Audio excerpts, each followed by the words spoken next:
हेडलाईन्सचे प्रायोजक आहे NBC bearings, लांब पळण्यासाठी। अमित शहांसोबत राज ठाकरेंची अर्धा तास चर्चा। विनोद तावडे, अमित ठाकरेही उपस्थित। राज ठाकरे आणि अमित शहांच्या भेटीमध्ये 2 जागांवर चर्चा।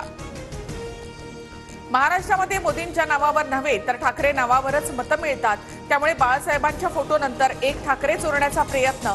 अमित शहा आणि राज ठाकरेंच्या भेटीवर उद्धव ठाकरे यांची भाजपवर टीका। नरेंद्र मोदी अमित शहांना टोला लगावणारे राज ठाकरेंचे व्यंगचित्र। राऊतांकडून ट्विट। अलीकडच्या काळातील सगळ्यात आवडलेलं व्यंगचित्र, हो दे चर्चा असं म्हणत राऊतांकडून व्यंगचित्र ट्विट। लोकसभा आणि विधानसभा निवडणुकीसाठी शरद पवार गटाला तुतारी चिन्ह वापरता येणार। निवडणूक आयोगाला तुतारी चिन्ह पवार गटासाठी राखीव ठेवण्याचे सुप्रीम कोर्टाचे आदेश। लोकसभा निवडणुकीसाठी अजित पवार गटाला अटी शर्थींसह घड्याळ चिन्ह वापरता येणार। तसंच अजित पवार गटाला न्यायालयाच्या निर्देशानुसार घड्याळ चिन्ह मिळाल्याची जाहिरात द्यावी लागेल। प्रकाश आंबेडकर यांची काँग्रेसला 7 जागांवर उघड पाठिंबा देण्याची तयारी।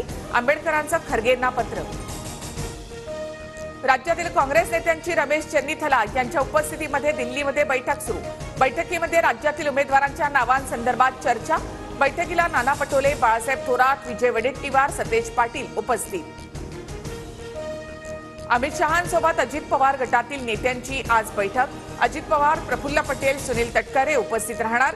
आज महायुतीच्या जागांवर अंतिम निर्णय होण्याची शक्यता। ज्योती मेटे उद्या शरद पवार गटामध्ये प्रवेश करणार। बीड लोकसभेसाठी उमेदवारी मिळण्याची शक्यता। ज्योती मेटेंनी आज पुण्यामध्ये पवारांची भेट घेतली। लखन भैया एन्काउंटर प्रकरणात प्रदीप शर्मा दोषी। प्रदीप शर्मांची जन्मठेपेची शिक्षा कायम। 3 आठवड्यामध्ये शरणागती पत्करण्याचे हायकोर्टाचे आदेश। झारखंडचे माजी मुख्यमंत्री हेमंत सोरेन यांच्या कुटुंबात फूट।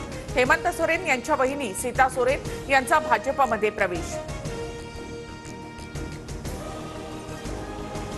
हेडलाईन्सचे प्रायोजक आहे एनबीसी बेरिंग्स, लांब पळण्यासाठी।